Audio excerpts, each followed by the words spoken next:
Hey everybody, it's Greg Rice. We're here in the Bucket, Pawtucket, Rhode Island. And the outside of your property, what should you do with it? Should you take care of it? Should you drop a boatload of money on it? How should you approach it?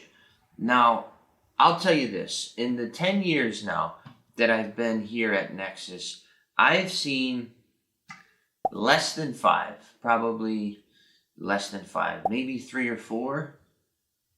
Off the top of my head, clients that have either sided their buildings or completely painted them.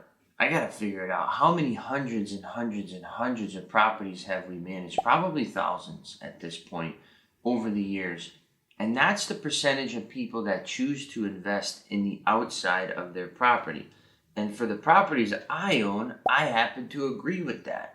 I don't really dump any money onto the exterior of my property.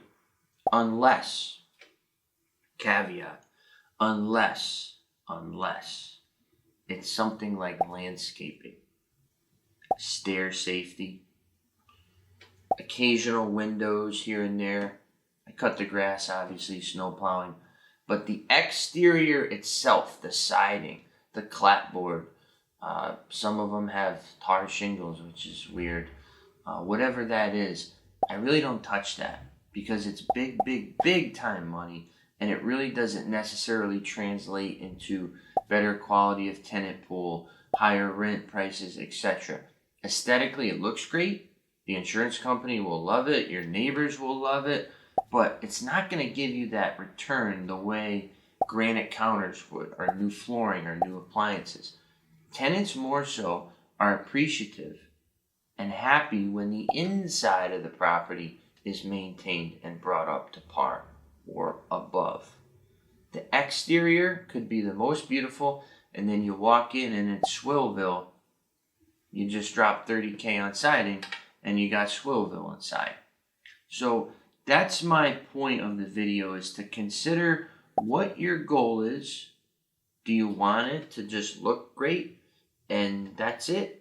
And here's 30,000, or are you more so concerned about inside quality of life?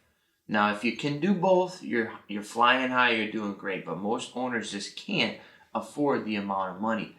And painting is a total cheaper option, but still will cost you 10, 15 G's. There's usually some type of repairs that are needed first. The soffits, the wood's chipping, and there's rot. You know, there's a missing section over here. You need insulation blown in here first. It's not going to be like a $3,000 paint job for your multifamily.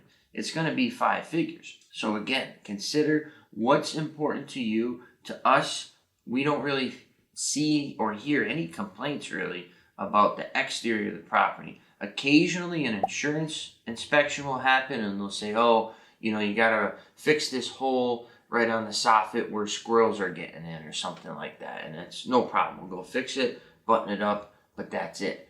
So really look at that. The exterior is not going to translate into a whole lot of money on the front end. On the resale end, absolutely. It's going to price higher. It's going to look better and people will pay for it.